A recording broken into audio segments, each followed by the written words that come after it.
Assalamualaikum warahmatullahi wabarakatuh. Waalaikumsalam warahmatullahi wabarakatuh. Alhamdulillah wahdahu asyhadu an la ilaha illallah wahdahu la syarikalah wa asyhadu anna Muhammadan abduhu wa rasuluh la nabiyya ba'da.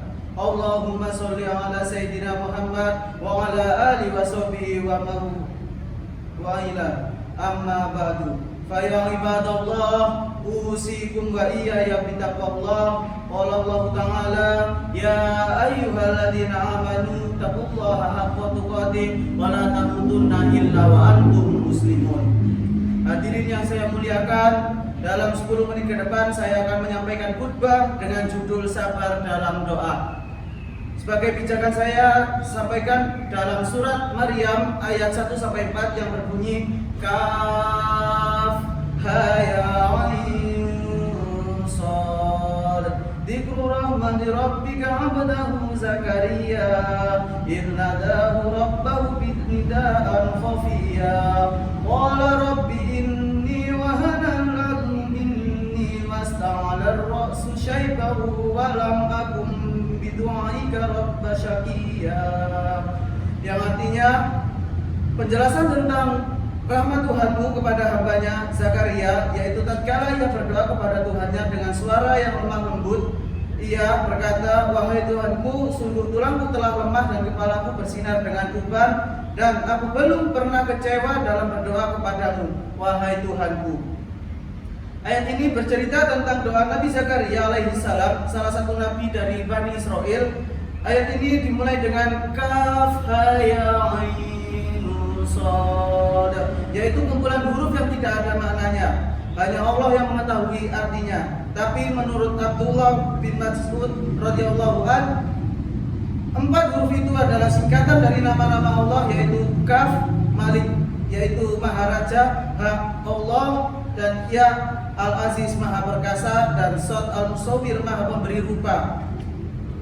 Ibnu Abbas radhiyallahu an juga mengatakan yang hampir sama, 4 huruf itu adalah singkatan dari nama-nama Allah Subhanahu wa taala, yaitu Al-Kabir Maha Besar, Al-Hadi Maha Pemberi Petunjuk, dan Al-Aziz Maha Perkasa, dan As-Siddiq Maha Benar. Ayat ini secara tidak langsung mengajarkan cara berdoa, yaitu menyebut nama-nama Allah sebelum berdoa. Nabi Zakaria alaihissalam gelisah sebab usia sudah memasuki 120 tahun dan istrinya Elizabeth 98 tahun, tapi belum dikaruniai sebuah anak. Tulang-tulangnya telah rapuh dan rambutnya telah memutih total, dan istrinya juga mandul. Zakaria berdoa kepada Allah Subhanahu wa taala dengan suara yang lembut, memohon kepada Allah agar diberi keturunan seorang anak laki-laki penerus risalah kenabian, sebab dalam keluarga besarnya tidak ada yang pantas menjadi penerus. Mengapa ia berdoa dengan suara lembut? Sebab etika berdoa memang demikian. Suara lembut juga dimaksudkan agar tidak ditertawai orang, tidaklah pantas lansia usia 120 tahun dengan istri mandul setua itu untuk meminta keturunan. Zakaria tetap berdoa sebab ia terinspirasi dari keajaiban Maryam yang diasuhnya bisa melahirkan anak tanpa suami. Maryam bisa melahirkan dengan kun fayakun Allah tanpa seorang suami. Zakaria bersumpah tidak ada atau tak pernah dan tak akan kecewa dengan apapun jawaban Allah atas doa-doanya. Sebab Zakaria adalah seorang hamba dan hambanya hanya boleh memohon, tidak boleh memaksa.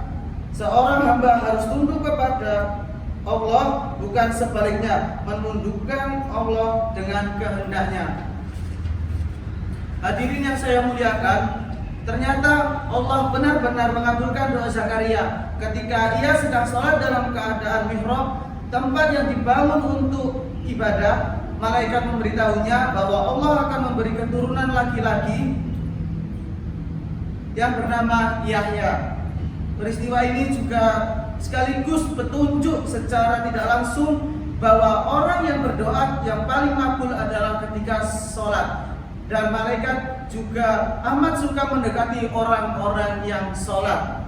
Hadirin sekalian, bersabarlah dalam menunggu jawaban doa. Nabi Zakaria baru diberi keturunan setelah melewati usia 120 tahun. Nabi Musa alaihissalam juga terus berdoa tanpa henti untuk kehancuran Fir'aun. Dan penguasa zalim itu baru tenggelam di laut sejarah mengenaskan 40 tahun sesudahnya. Hadirin sekalian, Nabi yang tak punya dosa harus bersabar untuk menunggu jawaban doa sekian puluhan tahun. Maka pantaslah bagi kita yang banyak dosa ini untuk lebih lama bersyukur atau bersabar menunggu jawaban doa-doa. Hadirin yang saya muliakan, ketika Dr. Jalaluddin Rahmat meninggal dunia karena COVID-19 bersama istrinya tahun 2021, saya sempatkan membaca buku karyanya yang berjudul Doa dan Kebahagiaan. Ya, agar ada tambahan pahala untuk beliau di alam sana. Dalam buku itu terdapat kisah yang amat menarik. Ada dua raja, yang satu zalim dan yang satu soleh.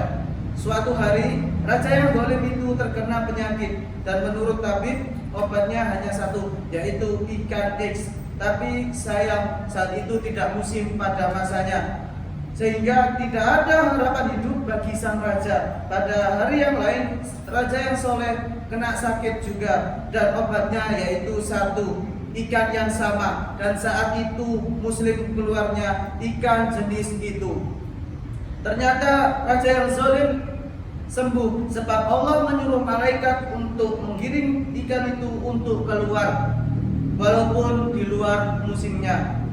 Sedangkan raja yang soleh meninggal dunia sebab saat itu Allah menyuruh malaikat agar mengirim jenis itu untuk kembali ke sarangnya. Mengapa raja zalim justru doanya terkabul sedangkan raja yang soleh tidak terkabul? Ada jawaban dari Allah. Raja yang zalim memiliki sedikit kebaikan, maka Allah memberi kesembuhan sebagai bonus atas kebaikannya itu, sehingga ketika mati jelek sudah tinggal dosanya yang dibawa. Sebaliknya raja yang soleh punya sedikit dosa, maka Allah memberi musibah, doanya tidak terkabul dan meninggal dunia agar dosanya habis. Dan ketika meninggal dia hanya membawa kebaikan tanpa dosa sama sekali.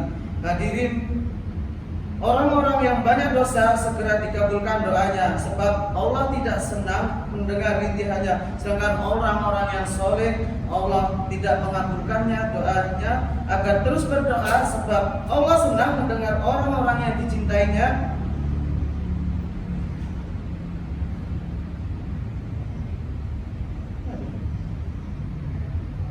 Itulah ceramah singkat dari saya. Aqulu qouli hadza wa astaghfirullahi wa lakum innahu huwal ghafurur rahim. Assalamualaikum warahmatullahi wabarakatuh.